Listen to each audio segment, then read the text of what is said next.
Ողջույն բոլորին, բավականին շատ եք հարցնում տոնածառի տեղադրման և վայրի մասին։ Նշեմ, որ 2025 թվականի դեկտեմբերին դեռևս այն օձի տարի է և ոչ ձիու, և երբ որ դուք տոնածառ եք տեղադրում, դուք դեռ տեղադրում եք օձի տարում։ Եվ 2025 թվականին ես արդեն խոսել եմ այդ մասին, հիմա կամրացնեմ նաև այստեղ։ Իսկ միայն կարող եմ ասել, որ այս թվականին, այս հիմա, երբ որ դուք ուզում եք տեղադրել տոնածառը, ապա կարող եք տեղադրել արևելքում, հենց երբ որ նայում է արևելք, ուրիշ ոչ մի կողմ։ Եթե հարկավոր է որևիցե իրեր տեղաշարժել, ապա կարող եք տեղաշարժել, որպեսզի այն տեղադրեք հատուկ արևելքում։ Իսկ օրերի մասին սովորաբար մշտապես իրենք նույն օրերն են գործում տոնածառը տեղադրելու համար։ Միայն տեղադրելու տարածքն է շատ կարևոր, որ պետք է հաշվի առնեք տվյալ տարին։ Բայց դեռևս քանի որ ձիու տարի չէ, ձիու տարին սկսվում է փետրվարի 17-ից,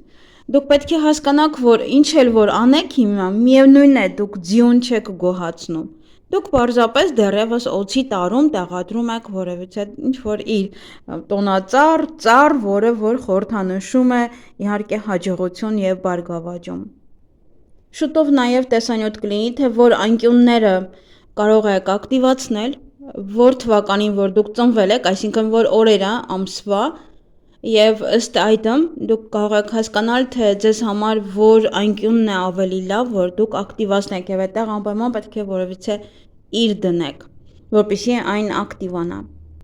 Իսկ մինչ այդ պետք է տեղադրել տոնածառը, օրինակ ես անձամբ տեղադրելու եմ տոնածառը դեկտեմբերի 7-ին և տեղադրելու եմ անպայման արևելքում։ Հարցնում էին ժամը կամ ինչ-որ գիշերը կամ լուսաբաց և այլն, բացարձակապես կապ չունի, թե երբ եք դուք տեղադրում, պարզապես հենց այդ օրը կարող եք տեղադրել։ Եվ ես հիմա կնշեմ ևս այնպիսի օրեր, որ օրերին, որ դուք կկարողանաք ևս տեղադրել, ըստ ցանկության արդեն, և այն օրերը, որոնք որ հարկավոր չէ տեղադրել։ Բավականին շատ օրեր կան տեղադրելու համար, նաև ես ձեզ կասեմ, թե որ օրերը չի կարելի տեղադրել։ Դուք արդեն կորոշեք, թե որ օրն եք, մնացած որ օրերն եք ցանկանում տեղադրել։ Դա եթե փոքր երեխա ունեք և դեռ վազվզում է և մտածում եք, որ տոնածառից, իհարկե դեկտեմբերի 31-ին տոնածառից կմնա ընդամենը տտառը կամ մեկ խաղալիք, հեն է կոտրված, ուրեմն դրեք տոնածառը որքան հնարավոր է ուշ, բայց եթե մի փոքր արդեն երեխաները մեծ են, ինչքան շուտ դնեք, այնքան այդ երեխաները այդ ամանորի շունչը կզգան, այնպես որ դուք ինքներդ որոշեք որ օրը։ Ես հիմա կասեմ, կնշեմ հնարավոր օրերը, թե որ օրերը պետք է դնենք, մնացածը արդեն թողնում եմ ձեզ։ Եվ առաջին օրը, որ ուզում եմ ձեզ ասել, սովորաբար ընդհանրապես դեկտեմբերի 7-ն են ասում, ինչ առումով, որովհետև 7-ը դա հաջողության թիվն է և պարզապես որ տեղադրեք ձեզ հաջողություն բերի։ Եվ երկրորդ թիվը դա դեկտեմբերի 18-ն է, նաև կարող եք 19-ին դնել, Սուրբ Նիկոլայի օրը։ Այդ օրերը մեկը նշում է ամսի 18-ին, մյուսը 19-ին, հա, տարբեր են։ Եվ կարող եք նաև այդ օրը տեղադրել, նա ձեզ բարգավաճում կբերի։ Հաջորդ ամսաթիվը դա դեկտեմբերի 22-ն է։ Տեղադրելով այդ օրը տոնածառը դուք պաշտպանում եք ձեր հարազատներին, իհարկե դա, և դա ձեզ համար կարող է ծառայել որպես պարզապես թալիսման։ Բայց դա ոչ մի ինչ-որ հաջողություն ձեզ չի բերի, պարզապես ուղղակի, և ինքը նաև համարվում է այն օրերից, որ չի կարելի տեղադրել, բայց եթե տեղադրեք, ինչ-որ մեկը չիմանալով այս օրերը և տեղադրի,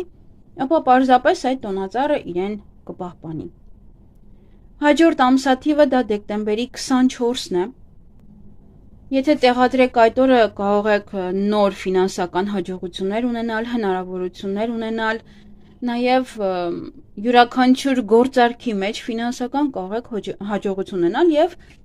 հաջողություն և գումար պարզապես ներգրավել ձեր կյանք, եթե այդ օրը տեղադրեք։ Եվ հաջորդ թիվը դա դեկտեմբերի 25-ն է, եթե այդ օրը տեղադրեք, ապա ինչպես որ ասում են, ձեր տունը կդառնա հաջողության և բարգավաճման խորհրդանիշ, այնպես որ կարող եք նաև այդ օրը տեղադրել։ Եվ մյուս օրը դեկտեմբերի 28-ն է։ Այդ օրը տեղադրելով տոնածառը երջանկություն կբերի ողջ ընտանիքին, նաև ընտանիքում կտիրի ներդաշնակություն և վստահություն ապագայի նկատմամբ։ Եվ ուզում եմ նշել, թե որ օրերը չի կարելի տոնածառ տեղադրել։ Դա դեկտեմբերի 3-ն է, 4-ը, 8-ը, 10-ը, 11-ը, 14-ը, 16-ը, 21-ը, 23-ը և ամսի 30-ը։ Մնացած օրերին, որ օրերին ցանկանում եք տեղադրել։ Ես արդեն նշեցի 18-ը, 19-ը Սուրբ Նիկոլայի օրն է դա։ Շատերն են տեղադրում այդ օրը, բայց նաև կարող եք տեղադրել ամսի 24-ին։ Անցյալում, իհարկե, նախկինում բոլորը տեղադրել էին այդ օրը, որովհետև այդ օրը Եվրոպայում դեկտեմբերի 24-25-ը նշում են իհարկե Սուրբ Ծնունդը և հետո արդեն ամանորը։ Եվ իրենք դեռ շատ վաղուց արդեն իսկ տեղադրում են տոնածառը, դեռ նոյեմբեր ամսից տեղադրում են։ Բայց պետք է հաշվել Սուրբ Զատիկից, Սուրբ Ծնունդից 12 օր առաջ։ Եվ այդպես տեղադրել տոնածառը։ Կարող եք յուրաքանչյուր տարի օգտագործել այս փաստը։ Պետք է ակտիվացնեք արևի կողմը։ Արևը ակտիվացնելու համար դա ամենաբարենպաստը տղամարդկանց համար է։ Եթե տանը ունեք տղամարդ, հատկապես եթե գործերը վատ են, եթե չի ամուսնացել, եթե խնդիրներ կան իր մոտ եւ այլն, ապա պետք է ակտիվացնեք տան մեջ արևի հատվածը, հետո կասեմ, որ հատվածն է դա։ Իսկ եթե կին է ակտիվացնում արևի հատվածը, այսինքն տղամարդու հատվածը, դա բերում է նրան, որ կինը, հատկապես միայնակ կանայք, կարող են գտնել իրենց երկրորդ կեսին, կարող են նաև ամուսնանալ, ովքեր որ միայնակ են իհարկե, եւ եթե իհարկե ամուսնացած կինը ակտիվացնի այդ տարածքը, դա ընտանիքին կպաշտպանի անախորժություններից, նաև եթե տանը ինչ-որ անբարենպաստ ազդեցություններ կան, դրանք կարող է վերացնել, հանել իհարկե։ Եվ իհարկե բոլորի համար է շատ լավ, հատկապես եթե տանը տղամարդ ունեք, ակտիվացրեք այդ հատվածը։ Իսկ այդ հատվածը տան մեջ, եթե դուք ունեք ուղեցույց, ապա դա հարավային ուղղությունն է։ Այդտեղ պետք է տեղադրեք տոնածառը։ Դա հենց հստակ արևը ակտիվացնելու համար։ Եթե չեք ուզում այդ հատվածում տոնածառ դնեք, ապա այդ հատվածը պետք է պարզապես բաց լինի։ Այդ հատվածում ընդհանրապես կարող եք պատին մեկ հատ մեղ մխել, ընդհանրապես։ Եվ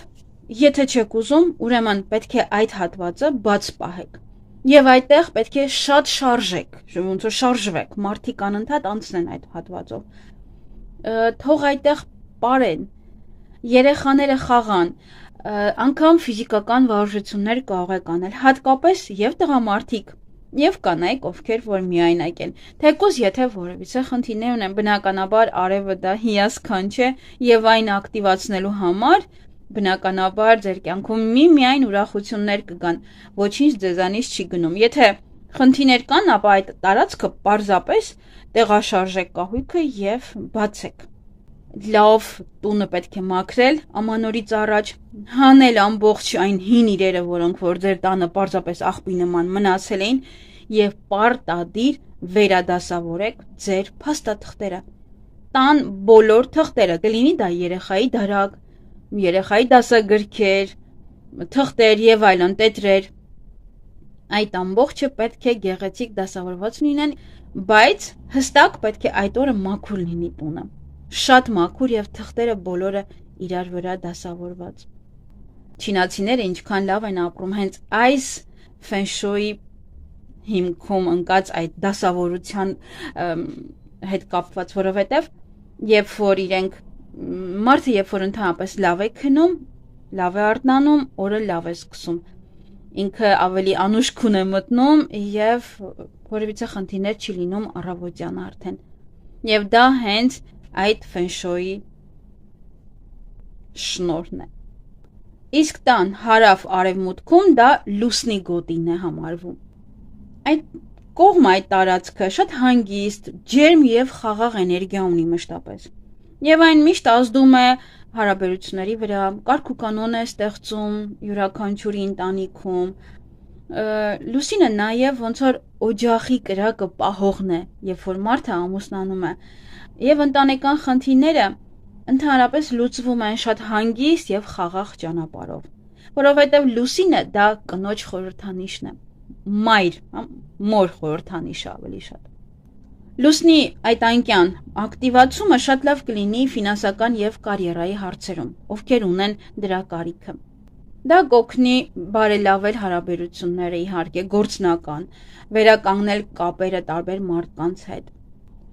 Ավելի կլավանա ձեր բանակցության այդ հմտությունները, որ մարդկանց հետ ավելի լավ բանակցեք։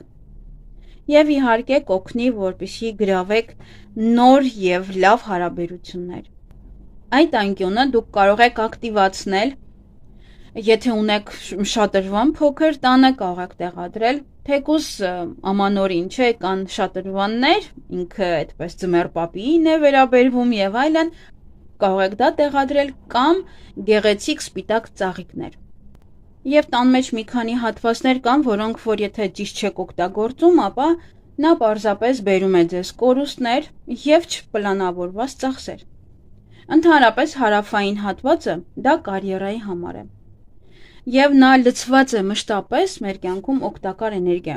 Այսքանը սիրելիներս, թող որ 2026 թվականը ձեզ բերի միմիայն հաջողություններ, բարգավաճում եւ երջանկություն։